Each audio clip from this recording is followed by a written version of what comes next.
made to determine the metes and bounds of all parcels within an inter-municipality of city for land registration and other purposes.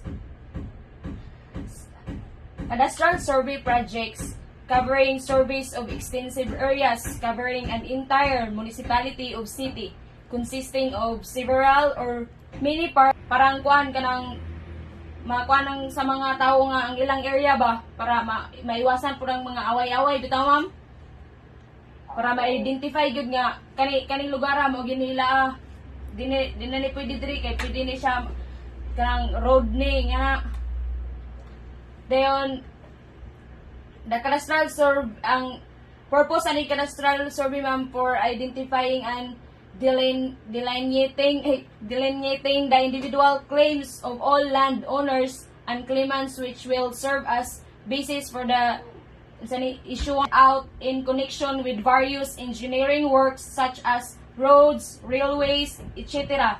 And it also involves various works related to water supply sector such as reservoirs, wells, etc. Construction survey is used to establish or mark the desired position of building, corners, roads, sidewalks, or utilities that the engineer has designed.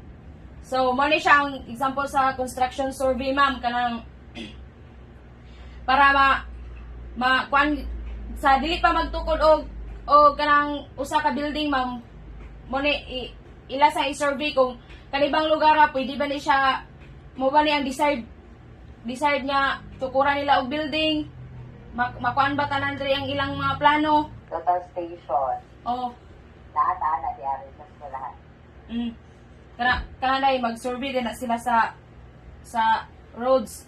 So the purpose of doing a construction survey is to maintain and establish the necessary vertical and horizontal control points needed for the proper location of the construction items to be built. This survey may also nga project. Next. Okay, mora rito ma'am. Salamat kay ma'am. Unta nga namoy nasabtan sa akong pag-report. Especially sa akong mga classmates. Thank you so much, Dr. No, sa imong presentation. No? Well prepared yun siya. No? Well prepared yun kayo ang presentation ni Dr.